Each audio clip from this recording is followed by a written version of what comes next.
Is actually showing Sunday around 9 p.m. We see some very light showers along our eastern counties. It'll be very light and scattered in nature, and as that front pushes towards the south, it's really not going to help bring in that much colder air. That cold air kind of stays stuck across the Panhandle and the Red River. The temperature on Sunday, 61. We only drop to about 60 degrees on Monday. The morning, so they'll be a little chilly. So today, temperatures are in the low 20s. Tomorrow morning, we're in the low 20s, but after temperatures climb to above freezing on Saturday, we stay above freezing for the remainder of that extended forecast. It feels so good to say that. 60 degrees expected on Monday, 66 on Tuesday, 72 degrees with sunshine on Wednesday. We do see a slight cool down next Thursday, but we stay above freezing, and that'll be thanks to another front that comes in. Let's go ahead now and get a check of the roads with Jason Michael. Mariel, you're the leading act right now to this show that we're seeing out there on the roadways, though, because with temperatures are warming, we're starting to see marked improvement out there on the roadways. Just in, you can see there is I-35 and also Ben White this morning. We're watching as ice is building up in some areas across Austin this morning, with other areas depleting. 620 northbound at Comanche Trail was the report of some ice there, but overall, there's a little bit of improvement. Still some issues out there. Signal failure in Menchaca on FM 1626 at Bliss Spiller Road, and also Texas 45, both east and westbound on 35 right now. On 45, there is some ice buildup as well. Now open. I-35 southbound at 290-71. Also I-35 southbound at RM 1431 up north in Round Rock. You can see this map, though. About 3-4 days ago, it did not look like this. So it's certainly indication that we are moving in the right direction. Over towards the east right now, you can see 290 and 183 and also Palmer Lane that has been closed at that intersection there. Back down on LaGrange, we don't want to forget our friends down there. Eblum Street is also closed there as well due to ice. But overall, Mopac, north and southbound, those partial lanes are looking much better there. Still watching Ed Bluestein Boulevard and also MLK with some closures there, and even further south. The entry ramp of 183 southbound closed at 183 northbound, and again Ed Bluestein Boulevard. Back up north now near Cedar Park. From San Gabriel, 45 Toll Road, the entry ramp is closed. Also 183 northbound, that is 183A northbound is closed, and 71 Dale Valley down south right now near the airport.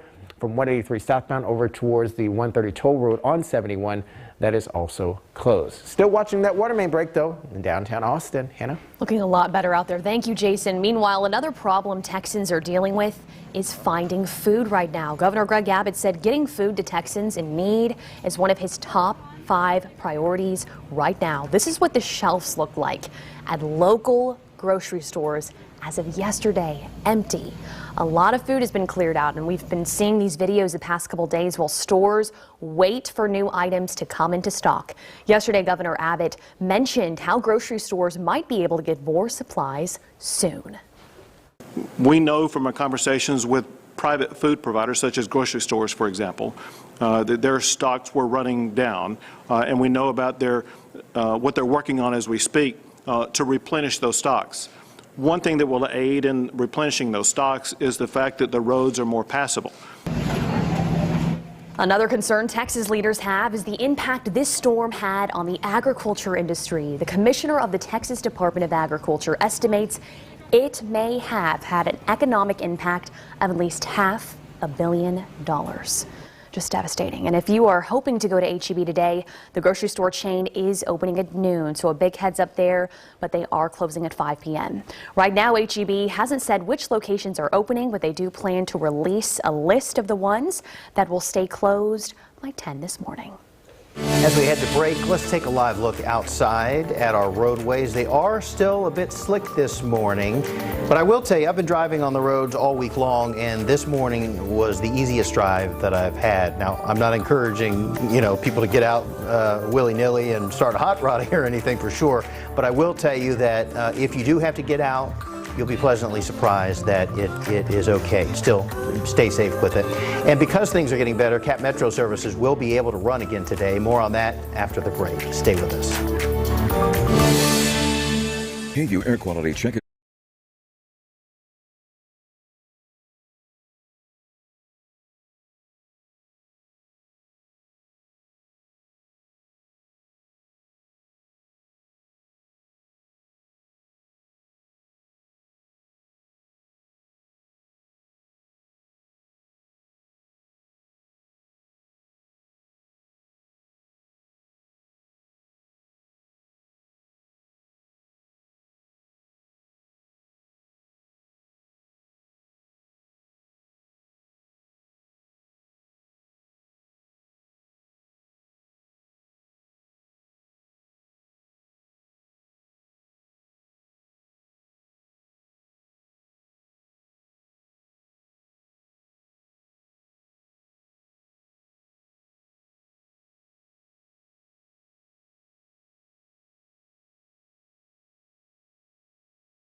Now is 6:15 on your Friday morning. Another cold morning across the area. We are in the teens and the low 20s with 18 degrees right now in Round Rock, 15 in Cedar Park, 21 in Pflugerville, 20 in Manor, 21 for Cedar Creek, about 20 in Kyle Butte. Good morning to you. 19 degrees, 18 in Wimberley, 25 in Marble Falls, and about 15 for Mason and Fredericksburg.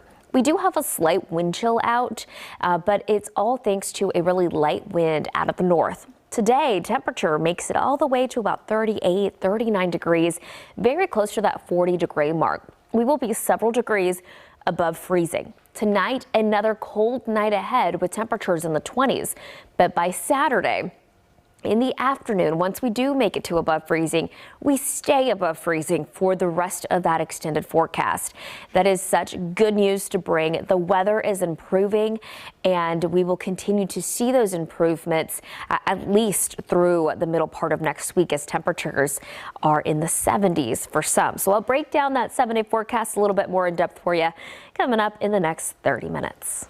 All right, thanks, Monty. I want to pass along another bit of good news because we are all celebrating any good news we can. We got an email from a viewer, KVUE viewer, just got our power back at 5:30 this morning after not having power and water for 81 hours. So the power is back on there. No water still, but the power is on. So that's a good sign. If she's getting her power back, then others are as well, and we will all get it back eventually. Well, today Cap Metro will continue running with only limited services.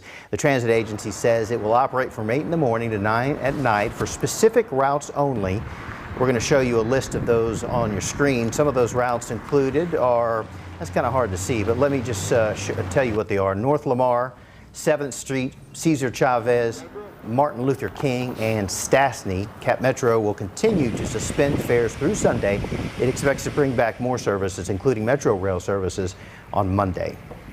But while Cap Metro services have been limited this week, their workers are still helping the community. Normally, Meals on Wheels has volunteers that can help deliver food to clients. They just do such great work for our community. But of course, the roads aren't safe for those volunteers right now. So yesterday, Cap Metro buses helped deliver meals to at least 36 people, some of whom are their most vulnerable. They just need help, and there's so little you can do for folks at this time. Is the need is so massive, but to feed them and to keep them hydrated is so huge. I just love that. Staff with Meals on Wheels says that food should last people about a week. And starting today, volunteers in Cedar Park will give away bottled water and have refill stations for families in need right now. It is just critical for our community. You can take a look at your screen here. Today, they are giving away 1 case of water per car at the Cedar Park Recreation Center on 1435 Main Street. It starts at noon and lasts until they run out. And today through Sunday, you can fill up your own jugs or containers at water filling centers at City Hall, Building 3 and 4. The address, 450 Cypress Creek Road. You can fill up from noon to 5 today and 8 a.m. to 5 p.m. on Saturday and Sunday. The limit there is 20 gallons per family. And this winter storm will probably end up being the most expensive insured loss ever in Texas history. That includes Hurricane Harvey, which produced $20 million in claims. We'll never forget that storm. Galveston's mayor lived through Harvey and told Good Morning America this winter weather is worse. We have a history of recovery, but this is worse than a hurricane. In a hurricane, you can go to the mainland and get away from this. In this particular situation, no matter where you go in Texas, you still have a concern that is similar to what we have here. Very true. Galveston's mayor also said that supplies are getting to the Gulf Coast as quickly as they can, but not as quickly as they are needed. All right, as we head to break, let's take another live look outside. Warmer weather is on the way. That is great news. Coming up also, we're going to talk about the trouble that U.S. Senator Ted Cruz is having during the midst of this winter weather, the power outages. He was able to escape for a little while to sunny Cancun. He's back now on the States, and he says that that was a mistake. We'll hear from him after the break. Allergy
Prove Georgetown. Exceptional value and the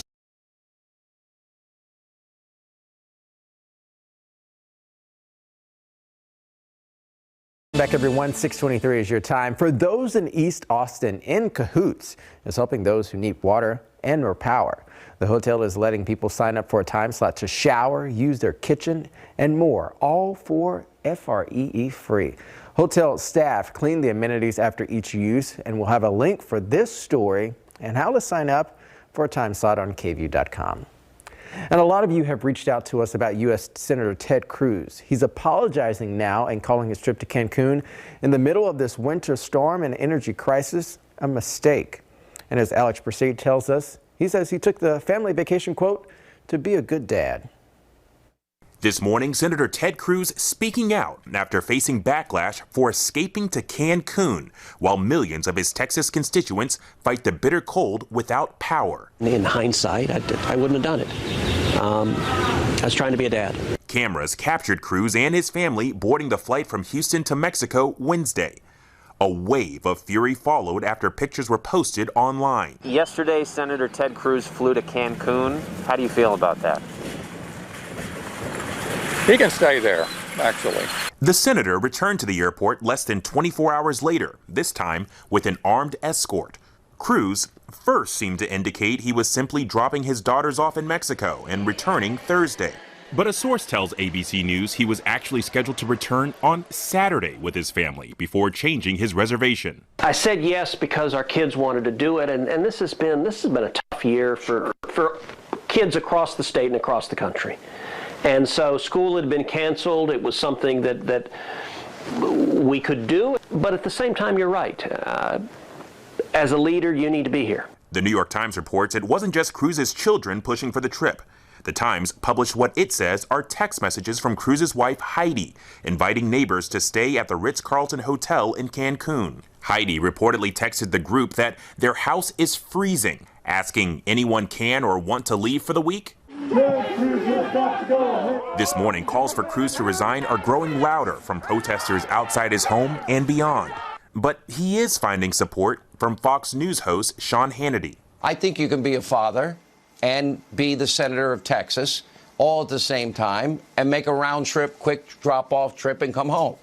Well, Sean, that's right. Cruz's past criticism of Democrats now resurfacing.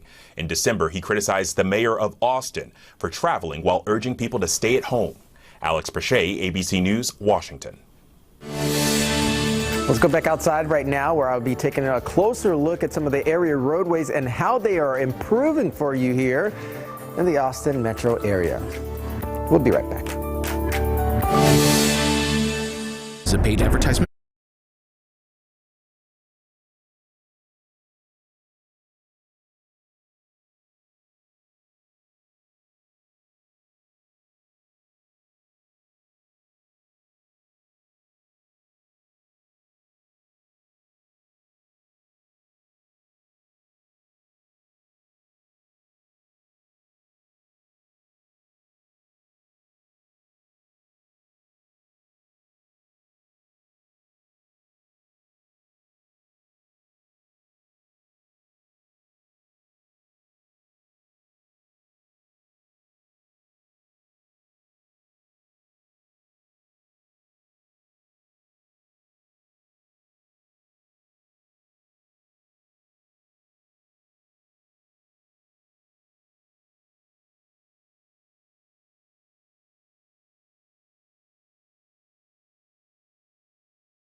Relief is in sight from this brutal winter weather. I'm sure that many of you will be pleased to hear that this will soon be a sight of the past. Amen. Amen indeed, Mike Rush. After a brief snowfall yesterday, things are now clearing up, and we could not be more thrilled as we take a live look outside of our beautiful city. Soon, all that nasty snow and ice in central Texas will melt away, and we hope it never comes back. Thanks for joining us on this Friday morning. I'm Hannah Rucker in for Yvonne Nava. And I am Mike Rush. We're joined, of course, by Jason Michael, who's following the roads. Mariel Ruiz is with weather. Mariel, so we don't want to give people the bad impression or the wrong impression that if they step outside today, it's going to be warm. It's still cold right now. It's still under freezing. But later today, we're going to hit 38. And last time I checked, that's above 32, right? Yeah, I think you mathed it correctly, Mike, there. Yes, we are expected to climb above 32 degrees, not just today, but the next several days. In fact, we are expected to still be on the cold side tomorrow morning. But after that, we're looking at a stretch of above freezing temperatures. And it's so good to say that. But for this morning, we are still technically under a hard freeze warning. Our temperatures are still in the teens and the 20s.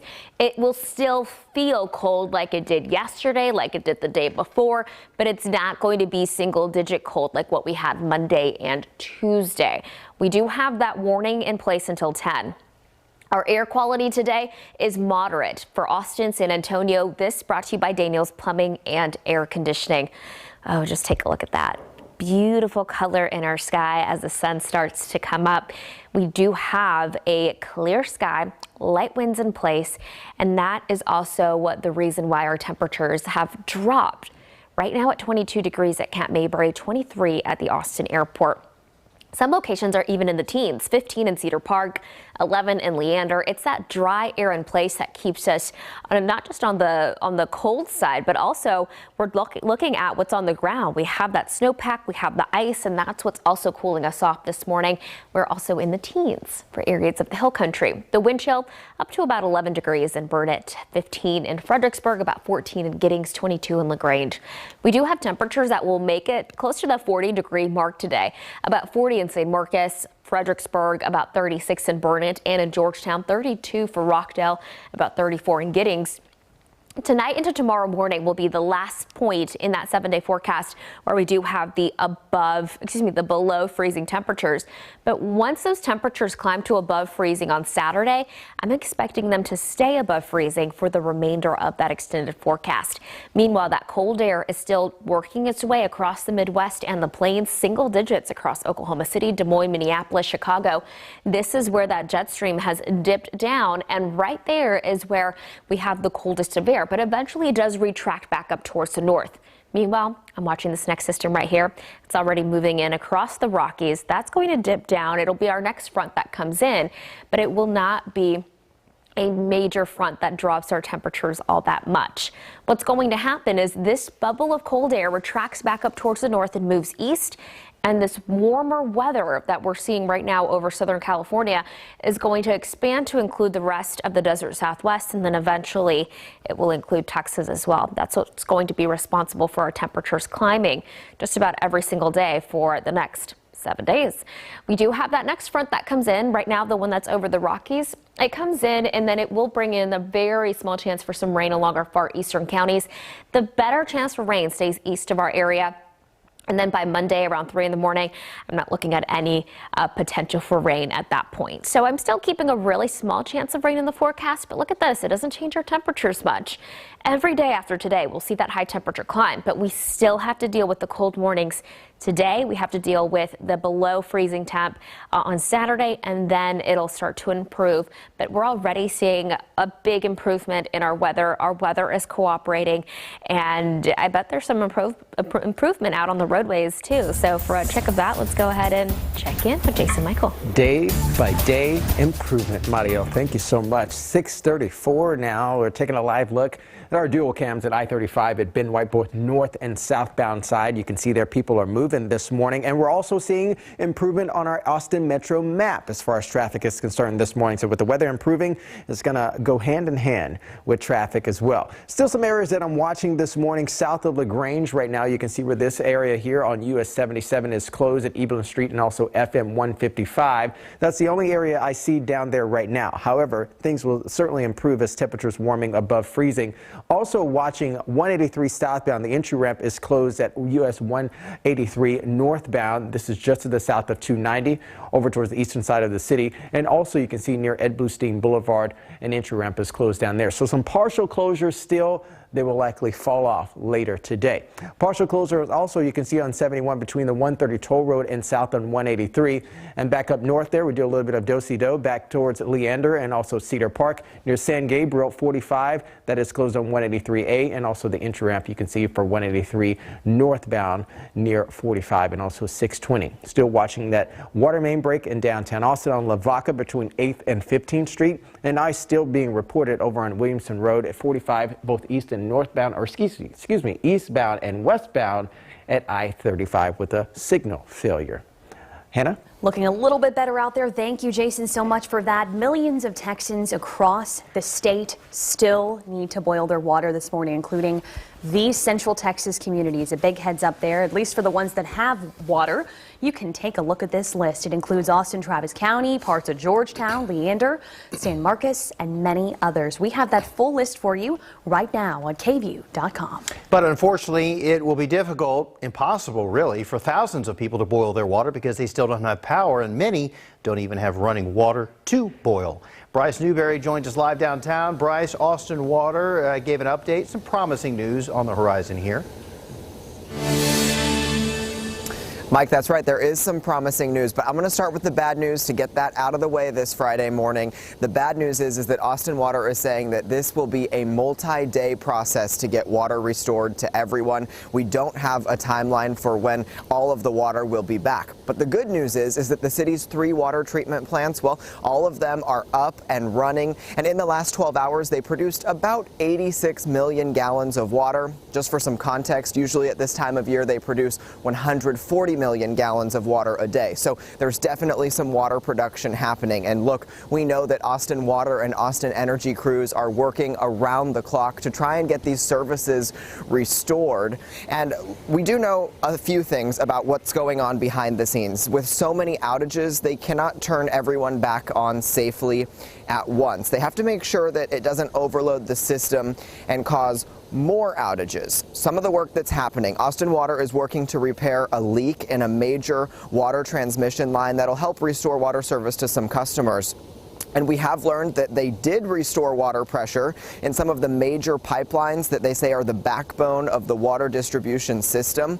And this is really good news. Austin Water got water back to 3 of our major hospitals overnight. So still some time to go, probably a multi-day process is what Austin Water is saying, and that does not change the status of that boil water advisory that's still in effect until further notice. So I want to check in with my friend Tori Larned now so she can kind of break down what that means and really how this is an issue affecting much of Texas this morning. Tori? Hey, good morning, Bryce. Yeah, really not an issue just here in Central Texas in Austin. This is something impacting 45% of the state waking up this morning without clean water. The good news, though, is that resources are here in Texas to help. They're over in Fort Worth, where the distribution has been dropped off by FEMA. It'll then be distributed across the state. This includes 730,000 liters of water, more than 60,000 blankets, and nearly 250,000 meals, all arriving in Fort Worth to be distributed to people across the state who really need it. We also have dozens of generators going to hospitals and water plants to keep those running so people can stay safe. Now, here's a look at people picking up packs of water in the Houston area. Much of the state doesn't have water because there were so many busted pipes and lines and downed water plants from these storms. In fact, State Farm says it's received as many insurance claims for damage from busted water pipes this past week than in all of the U.S. in 2020. Even more than Hurricane Harvey, which produced $20 billion in claims. Most homeowners policies here in Texas really do cover burst pipes. It's that accidental, unexpected discharge of water. And if it damages your structure, meaning your home, typically then there's a cascading effect. Then it covers your personal property. As pipes unfreeze in the coming days, plumbers do worry more pipes will burst. The Insurance Council of Texas recommends documenting every conversation you have with any contractors for repairs, as well as taking pictures now before you have damage and after any damage happens from this weather. It'll just make the claims process go a little bit quicker. Governor Greg Abbott also told us that he is requesting a major disaster declaration from the federal government. What this will do will allow FEMA to help with any claims that aren't covered by insurance. So a lot of important assistance coming. I'm sure more will be coming in the future to help Texans get through this very tough time. I'll send it back to you in studio. We could use that help. Thanks, Tori. Here's some grassroots help, which is just as helpful. A group of local coaches is helping families still without running water. On Wednesday, Georgetown ISD Athletics Director Jason Dean filled up a 300-gallon tank, and then he turned to Twitter to get the word out. Afterward, Dean and a group of his buddies and their wives teamed up to give away the water. They filled up pitchers and jugs, coolers and such for their neighbors in need. KVUE Sports Director Jeff Jones spoke with Georgetown head football coach Chuck Griffin about why he thought it was important to help his community. I think it's just the humanity of it, right? As a follower of Christ, what we're called to do is serve, and that's part of what we're supposed to do. And to be able to do that and to see it on other people's faces when it's really a need is pretty awesome. So after spending hours delivering water on Wednesday, Dean turned back around yesterday, did it all over again, delivering more water to people in need. Love people like that, Hannah. I'm holding on to those stories, Mike, this week. And as we head to break, let's take a live look outside on this Friday morning. The weather is slowly but surely starting to improve out there. And soon we will see 70-degree temperatures in our area once again. After the break, we'll get another look at our forecast with Mariel Ruiz. Stay with us. Good feed store.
Welcome back to Daybreak on this Friday morning. Your time now is 6:44. You are taking a live look outside from our camera on top of the KVUE studio. A long-awaited warm-up is coming very soon after a very long week. But along with power and water issues, ice is something to keep in mind as well.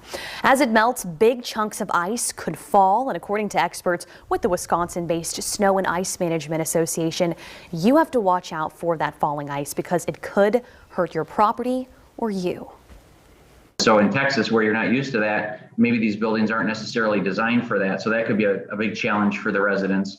But generally, you just want to avoid walking around those areas. If it's windy, there could be projectiles. Basically, if it's calm winds, it may fall straight down.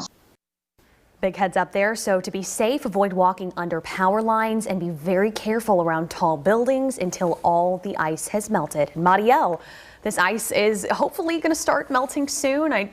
We're going to see a little bit of a warm up the next couple days here. Yes, absolutely. And that sunshine does help out. So even though those temperatures just hover around the 32, 33 degree mark, we do generally see melting, at least of that ice on elevated surfaces whenever the sun comes up.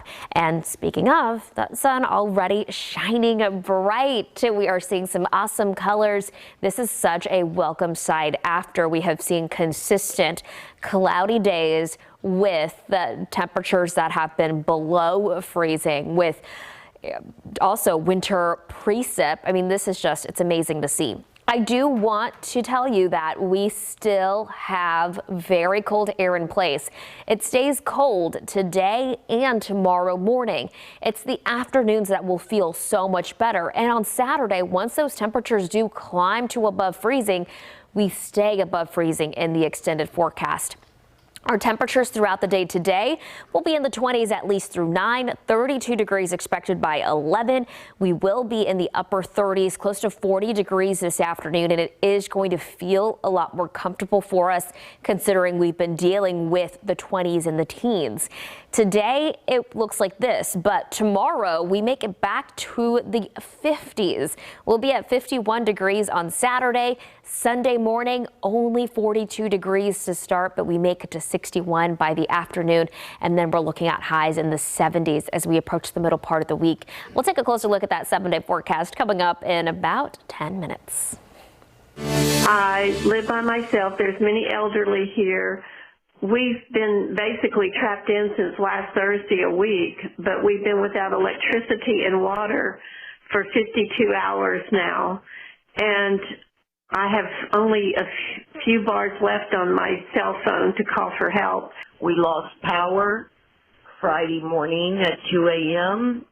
and we just got our power back about 30 minutes ago. It's been a long week. Here is electricity all around us, and yet we have nothing. Some of our weary neighbors just telling the story that so many of us are living right now. That's voicemails and video messages that we have received here at KVUE. Those are the experiences from people around Central Texas coping with the power and water crisis. And although it is getting warmer, which is great, which will help, you know, the struggle is not over. As the temperatures warm up, more pipes will burst, and more people may experience water loss as well. So it's a long fight and a long road that we've got ahead of us, but we are on the right side of it. President Joe Biden is extending help to Governor Greg Abbott as well and the state of Texas. Last night, the president called the governor to discuss recovery efforts. The president says the federal government is working with state officials and local authorities in Texas to bring relief to impacted families right now. In a tweet, the president wrote in part, quote, "I made clear to the governor that I will work relentlessly to get his state what they need," end quote. And meanwhile, the operators of the state's power grid, ERCOT, been talking a lot about ERCOT, they say that conditions are improving, but there are so many lingering questions about what happens now to prevent another crisis like this. Before this, ERCOT called for winterization at power plants across Texas, but that wasn't mandatory. So yesterday, the governor said that he wants the state legislature to make that mandatory. He also wants the legislature to make sure that there is funding for the plants to do that. Part of my charge to the legislature is to restructure the way the board of ERCOT works and to restructure the membership of the board to ensure that the membership is going to be more responsive to the people of Texas.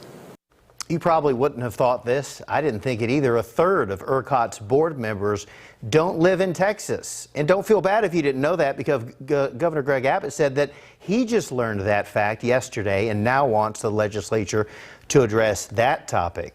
So the issues impacting many of our Texans, fellow Texans, are still impacting area hospitals as well. Baylor Scott & White temporarily closed its emergency medical center in Cedar Park for a winter weather-related water leak there.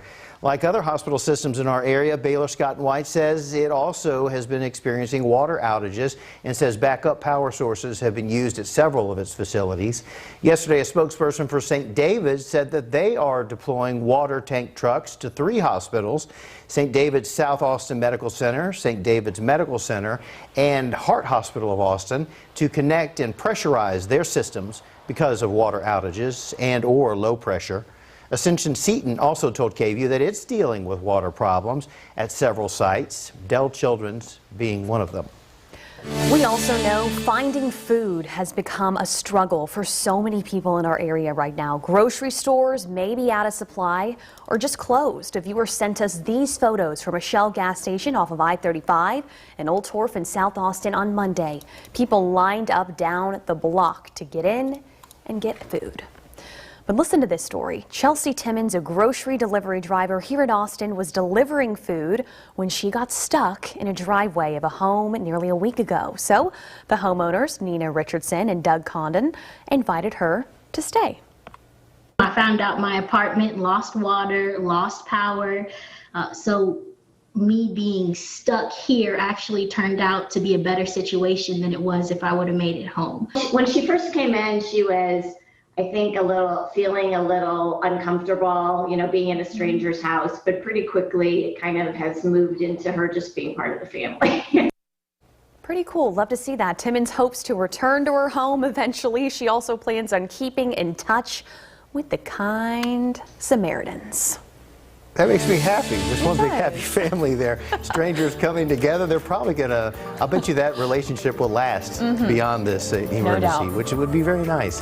As we head to break, the sun is coming up. Let's take another look outside downtown. This is courtesy of the Fairmont Hotel. Even though the winter weather is coming to an end, the effects of it are sticking around, unfortunately. Millions of people still under that boil water advisory this morning, or don't have water at all, and thousands still don't have power. We'll be right back.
Job site forecast is sponsored by ASCO.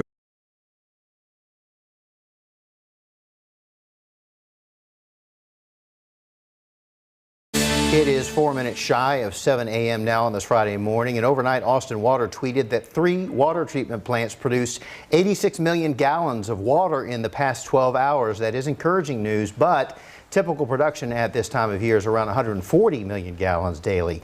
The bad news is that we really haven't been told when the water will be back operating normally and everybody can get their water back. It could be a multi-day long process to restore water service. Austin's airport's South Terminal is reopening today, so Frontier Airlines will resume flights this afternoon, and flights with Allegiant are expected to pick back up on Sunday. But be sure to check your flight status before you head to the airport, because those things, of course, could change. All right, here's Jason with the road situation. Hey, Jason. Hey there, Mike. Yeah, things are certainly changing as well across the area. It has me a little bit excited because people that need to get to essential places can get there, and also this allows for better movement for our first responders and also emergency officials.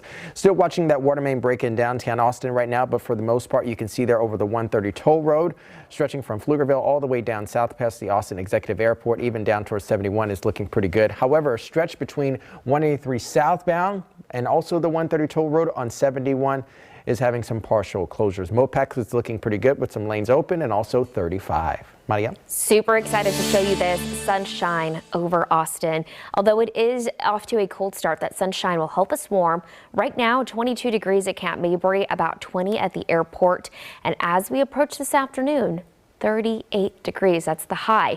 Tomorrow morning, we will be again below the 32-degree mark, but after we warm into the 50s, we stay above freezing for the next 7 days.